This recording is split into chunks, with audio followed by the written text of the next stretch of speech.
คือว่าก่อจนสิอ้อมแล้วล่ะพี่โอ้ยยังเหลือขั้นตอนเทค้านอันนี้เนาะตัวนี้พี่น้องนี่ไวขนาดเย็บแม่นบอกไว้ดีเนาะอันนี้โอ้ก่อนอื่นก็ทางน้องหลานเนาะขอมุกขอบใจหลายๆเด้อเนาะทางผู้หลักผู้ใหญ่เนาะหรือว่าทางแม่อ้อยพี่น้องเนาะที่ได้ซอยเรือแล้วก็ซอยเรือเฮือนซานของพ่อบาทรงพี่น้องเนาะตะกี้ว่าสิได้อันเฮ็ดห้องน้ำตั้งแต่ห้องน้ำกับอันนี้พี่น้องเลยที่กล่องตารางที่พืชเนาะบ่แล้วรถมาขันหดก้อบานพี่น้องเลยดีใจน้ำเพิ่นดีใจน้ำเพิ่น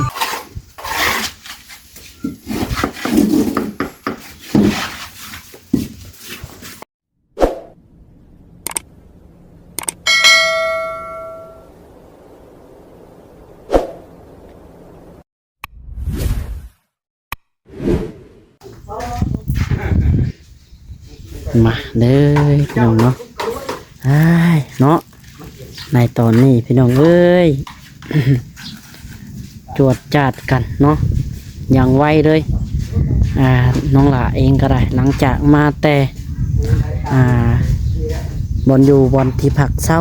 ของไอ้คำหล่าเพิ่นนะพี่น้องเนาะน้องหล่ากลับไปมาเที่ยวไปเที่ยวมาไปโบกปูนซอยเพิ่นพี่น้องไงเนาะสาบปูนซอยน้องตัวทองเบิ้ลนั่นแหละเบิ้งสภาพพี่น้องเนาะเปื้อนหมดแล้วตอนนี้ก็ได้ตอนนี้ก็หันมาเบิ้งทางทีมงานทางพี่ก่อนมาหยอกแปะก่อนโอ้ยฮะโอ้ยเห็นเวียกตามสบายเนาะมื้อนี้พี่น้องเอ้ยบ่คืออยู่พุ่นไหนแปะเอ้ยบ่คืออยู่พุ่นไหนอยู่พุ่นมันหลายคนอยู่พี่มันบ่มีคนเด้เอากะมันนี่แหละนี่ส่งเฮานี่แหละนี่เอาสบายดีสร้างแปะโดยสบายดีบ่สะอาดเต็มมือกันมึงกับพ่อว่าไม่ห่างลูกแปดกันนี่โอ้เลยนะยาเลยประกาศมาช่องเดือนละเนาะจะได้ช่องก็สิโดนบินอีกเนาะตอนนั้นก็โดนแหละมาจิตยังโดนเนาะจักจิ๋วย้อนลูกแปดนี่แหละเนาะโอ้ยพี่น้องสร้างแปะผสมอีกบ่ได้บัดนี่ครึ่งนึงบ่ว้าวเอาเลยผสมปูนผสมจักซอบฮอดชอบบ่เลยครึ่งนึงบ่เอาก็เดี๋ยวว่าลูกนึงจ้ะบ่เดี๋ยวว่าลูกนึงบ่เอาอยู่ลายเฮาลูกนึงบาทเฮาถามเจ้าผสมปูนเอาครึ่งนึงบ่ว่าบ่เอาเดี๋ยวว่าเอาลูกนึงจ้ะโอ้ยอย่าไปเอ้าตัวนี้เทได้พี่น้องเนาะเทแล้วบ่ตัวนี้โอ้เรียบร้อยโอ้ยสบายแล้วเบิดแล้วนี่เนาะมื่นถือว่าแกตั้งวงกบได้เนาะโอ้มันได้ตั้งมาได้นี่วงกบนี่สิตั้งนี่เป็นได้ปองนั่นพี่น้องแล้วก็ปองนี้ปองนั่น4 วงเนาะชาหรือไว้กันชาแล้วสิเล็งอีกคนอีกไว้ยังไว้แล้วสำนีกันฟันตรวจแล้วป่ะ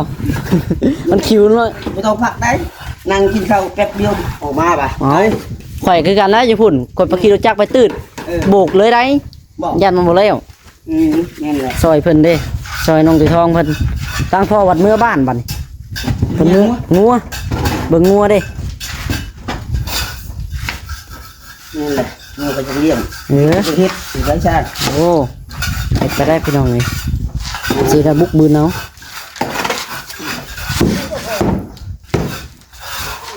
เนาะพี่ตัวพี่ก็ได้แล้วละได้เนาะโอ้ยไว้ขนาดเอ็กซี่เอ้ยเบิ่งไหนเนาะ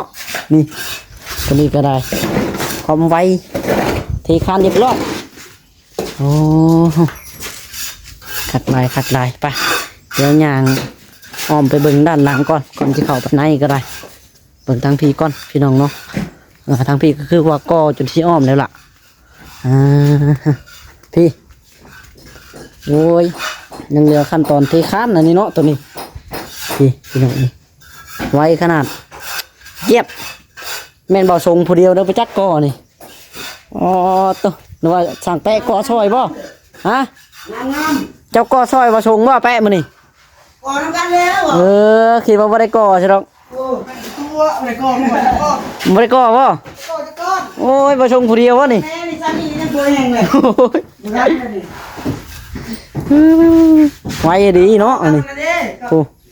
อ้าวสบายดีตาดองเด้อ เราได้ดับหนึ่ง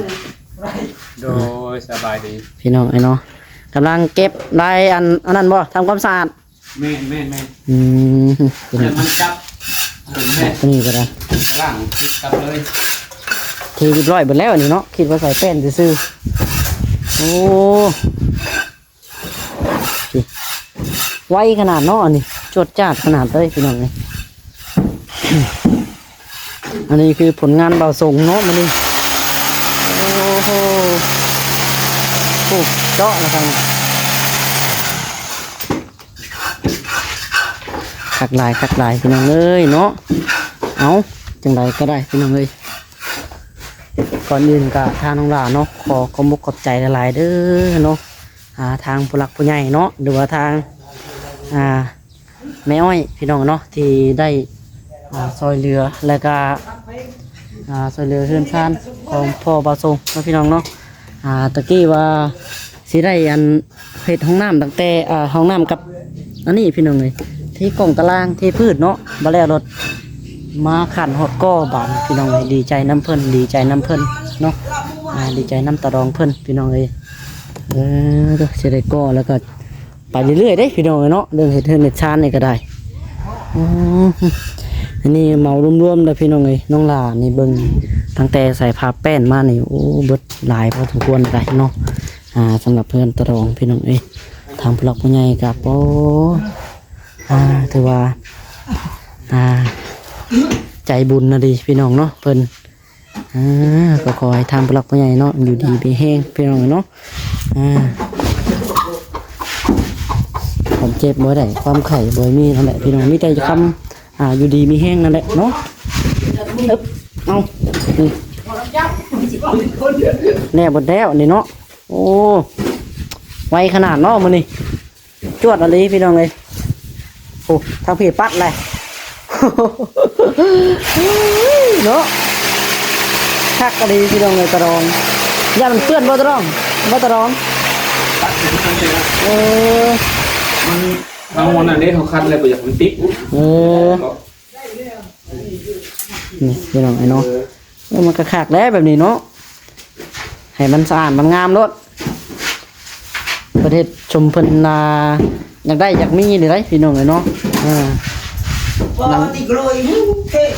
โอ้ยเท่อะแปะติดกะโหลเท่มันบริเท่อะแปะมันงามติดกะโหลนะเนาะกิ้งกะโหลดเย็นทุกปีเลย อันนี้กระทาเบิ้งกอโบกแล้วกระทาเบิ้ง แต่จำนี่กะโอ้ยขอคุณใจมันละลาย โอ้ยดีจันน้ำเพิ่นอยู่ตะกี้แล้วว่ามีว่าตะกี้มีแต่ว่าสิกอห้องน้ำกับเทกองตารางว่ะนั่นแหละสิพ่อมาเลยรถทางผู้หลักผู้ใหญ่มันเอาว่ะก็เดินเฮ็ดกอให้เพิ่นก้อนว่ะเนาะแม่ดีใจน้ำเพิ่นยังว่ะ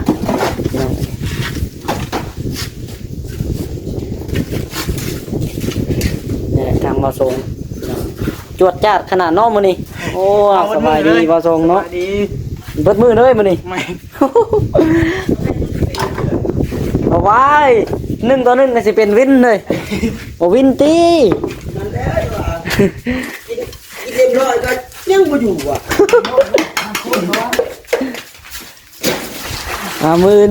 มันมื่นก่อนเดี๋ยวฟังเบิ่งหากาแฟมาก่อนตัวมันสิอันนี้แน่ไปซื้อมาไว้จักสุกนึงฮะ คันไม่ช่วยจุนี่จักสิเล่นกว่านี้อย่างเนาะ จังว่ามื่นกว่าสิชวนจะจุปลามื่นจะสิจุบ่ โอ้ยช่วยจุนักโทษงานมือเนาะงานมือ โอ้ยชอยจุเจ้าแห้งสิบ่เป็นตะกินชอยจุฮะโอ้เจ้าซีนบ่ใช่มาจุ นักโทษงานมืออีก งั้นมาเดิน โอ้ยนักทอง เป็นน้ำชอยจุนี่แหละเนาะ เราอยู่ดีแล้วมันบ่ได้อีกกินแล้วก็นอนอยู่บ่ได้เนาะ พี่น้องเนาะจนพ่อแปะแล้วว่าจนจะเป็นวินเนาะโดดผสมปูนแล้วว่าคนบล็อก ได้จ้ะ เหนื่อยจ้ะเนาะโอ้ คุณเรียนครับได้เรียน2-3มื้อ ว้าโอ้ยคักซะ ไปบ่ได้คนที่ขาเวลาเลยครับเย็นตามหัวมันเลย เหนื่อยซะเอาเบิ่งไปนำกันพี่น้องเอ้า เบิดแล้วเนาะตัวนี้เนาะเบิดแล้วตัวอยู่ในนี่พี่น้อง หยิบเอาตัวนอกแล้วบาดนี่เนาะตัวเก่าเบิดแล้วตัวเก่า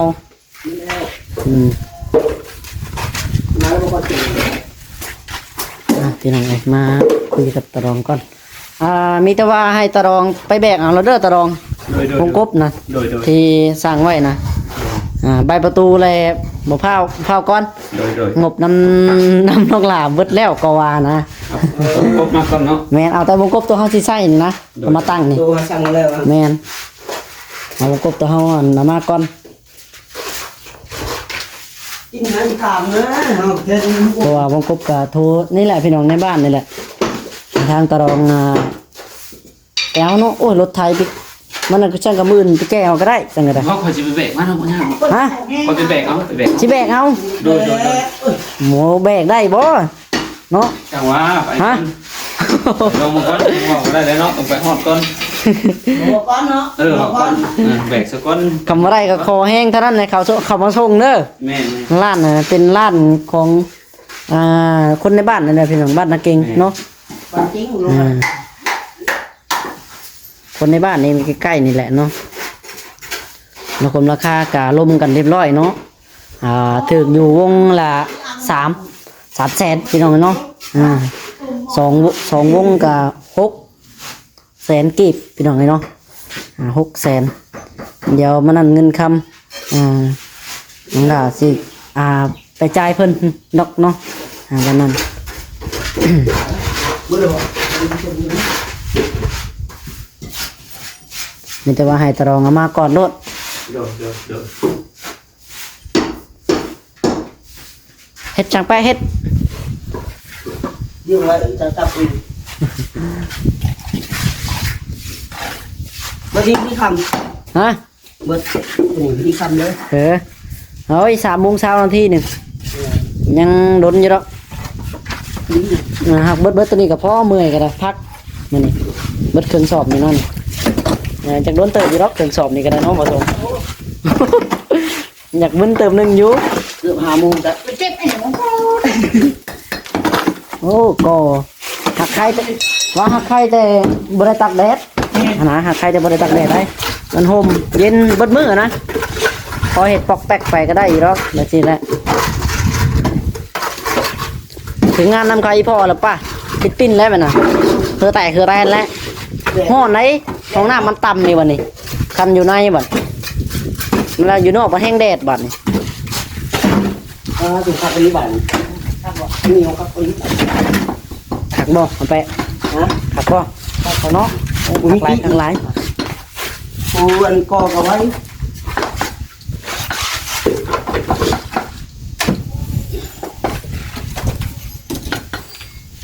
แบบบิ๊กเดี๋ยวลูกนี่ปั๊บ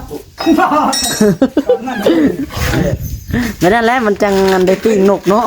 เอาปูนดึกใจ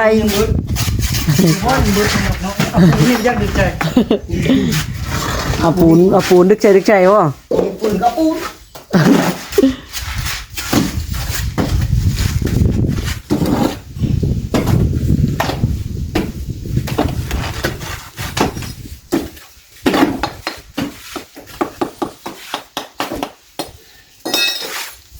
ก็กำเลย ฮะ โอ้เนี่ยมันขักเนาะไปสิตีสุกมันค่อยเร็วก็ตีเลย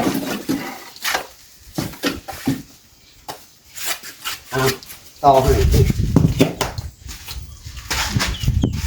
มองเนาะ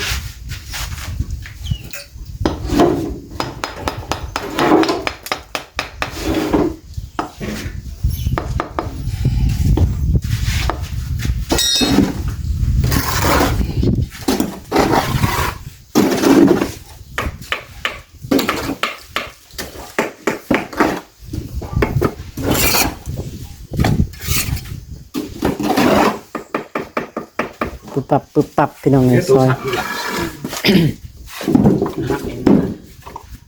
เอาหมดทำคนแล้ว ก็มันพอดีดิ เอาจำเลือกเลือกเอา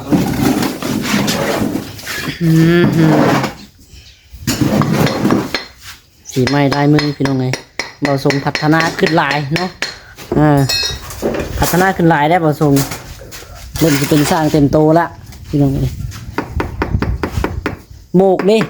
ฮะ โบกนี่ได้แล้วบ่บัด ได้ได้ ข้างในแล้วบ่บัดข้างในแล้วเนาะโอเคครับเดี๋ยวเป็นตะกอโบกข้างในเนาะไปสำนานอยู่เฮือนอันนั้นบ่เฮือนว่าก็ประตูบ่เฮือนประตูทางบนบ่ แม่น ทางบนกระโบกแล้วเนาะ ขึ้นกระบอก ดูจ้ะ สาวอ้วนเจ้าอะไร วันนี้ ตรงนั้นนะ แอน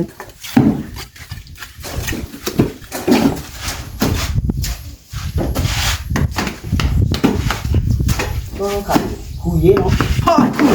จับหน่อยแม่ อะไร ขับไปได้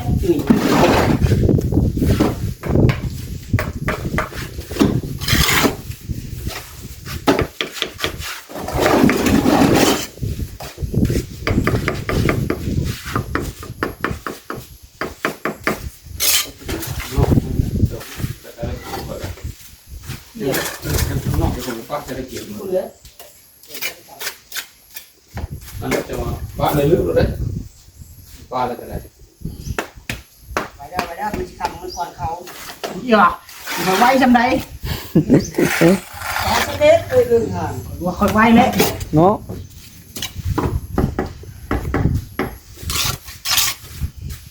เดือดนี่แหละ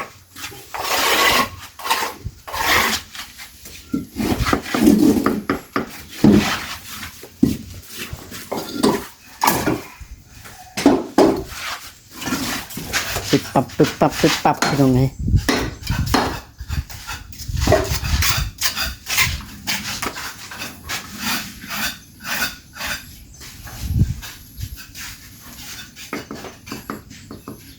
นอนข้างแล้วนอนยุ่งครบก็มึง เยอะมือ รับไปจากที่เนาะไปรับไปจากที่เลยเนาะ เรามาปิดมาไม่รู้เลย โอ้โหป่านนั้นหนูก็เลย ยอดนอนเนาะ ยุงมาบีบหันยังมูฮูเมื่อว่ายุงกันเลยเนาะควงลี โย่พวกควงกับควงมันเลยนอนขับนอนนี้อยู่อ่ะ แม่ ฮะ แม่ปวดนั่น นั่นแหละว่ามันน้อยโพดทำใหญ่กับใครอยู่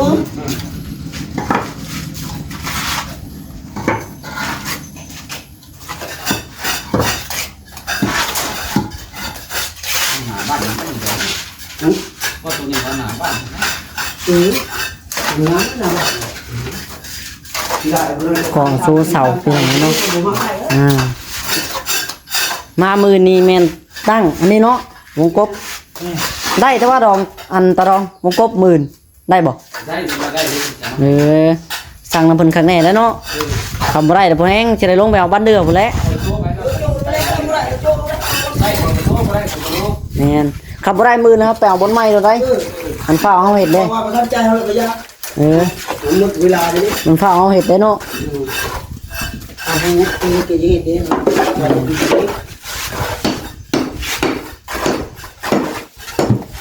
ตั้งเพิ่นบอกว่ามันตั้งกันได้เลยนะ แม่น เมื่อเอ้าเอาไว้ก็ไว้ก็เดี๋ยว คักเนาะสเปะเจ้าขับให้อย่างเดียวเนาะเจ้าคือบ่ลองเอาบล็อกไปตั้งให้เลยแปะเป็นได้ ฮะบ่ส่งสิได้แปลงเอาอีกแล้วเนาะ เอาเช็ดเอียงมันเอียงนี่นะพี่ชาว โอ้ไปขางนั่นพ่นแต่ไป ไปพี่ไปทั้งพี่ยายไปโลด จับใส่หมด เออ เฮ็ดให้เรียบร้อยละ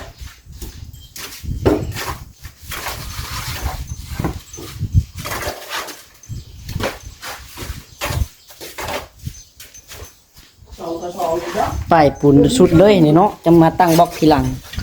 อ๋อต้องหัวทรงเฮ็ดได้พี่น้ ไม่ อง หวานเนี่ยชุดใหม่ ฮะสูตรไว้ได้แปะนี่ฮะไว้ได้สูตรนี่ฮะไว้ยอมรับไว้หาตั้งใส่ได้ไหมโอ้ยสูตรนี่เหรอไว้น่ะ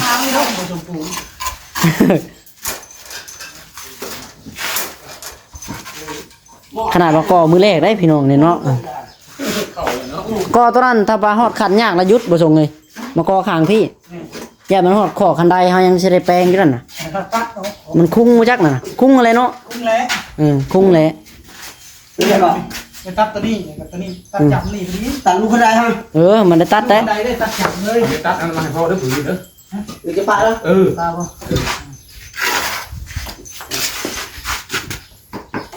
เอาตัดเทียนลูกติ่งก่อนเนาะตัดเทียนลูกติ่ง เอานี่ก็ตัดก็ได้ จักวันไฟว่านี่เมื่อบ่ บ่เพิ่น เอาไว้อยู่เฮือนนี่บ่ ดองให้บ่ได้แล้วจับน่ะมันเข้าไปติดกับลูกติ่งนะมันคาลูกติ่งเด้ อันมันนั่นเนาะอันจัก จับสติบ่ได้ได้ใส่หนึ่งจับมือเนาะ พ่อถึง มีแต่ยุดก้อนก่อเท่านั้นคุงก่อไปต่ออะไรกันมาก่อพาตัวนี้ เดี๋ยวจะมันจะไปได้ปุ๊บ พาตัวนี้ จะให้กองนั่นบ่หรือว่าให้กองบุญ ฮะ คุมก่อน มันคุงก่อนมันคุงตัวนั้นก่อน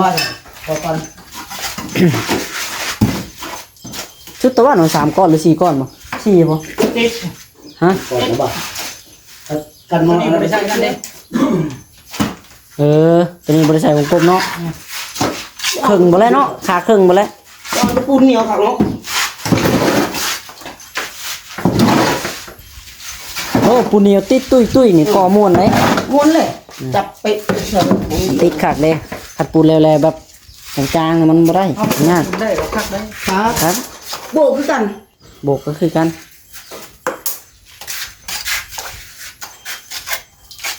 มันแบบที่ซ้ำมันกับงามมันเหนียวครับเขียว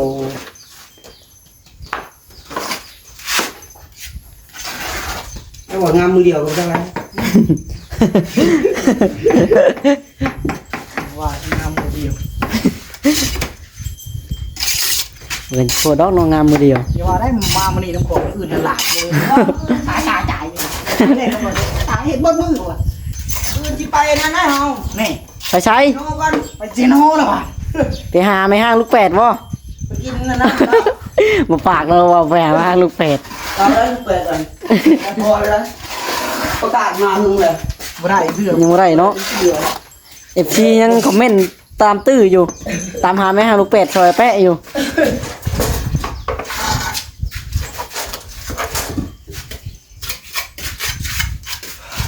ลูกมาใส่อยู่ไป มันเป็นลูกหมูนะเนาะออกผักเป็ด แต่แล้วเราจะเอาปัวตั้งแต่ยังชอบ จะได้ผู้มี12ปีก็มีคือกันนะเอาผัวกันได้ ชมก็ไม่ได้ผักเป็ดแล้ว บอกกันว่าเราอยู่50นี่ยังออกลูกอีกได้ จักแล้ว มันก็บ่มีแล้วปานนั้นนะครับอืม จุ้งนี่เด็ก แสดงว่าเจ้าว่าไปซึ่งก็บ่ได้อย่างนั้นบอกเนี่ยมันมี ตอนนี้มันบ่มี นั่นเราบ่อยากได้เราบอกไปซื้อแปะ บอกเนี่ยมันมีลูก นี่ว่าเนี่ยมันบ่มีเนาะมันก็เจ็บเส้นตัวแล้วพี่น้องเอ้ยเนาะ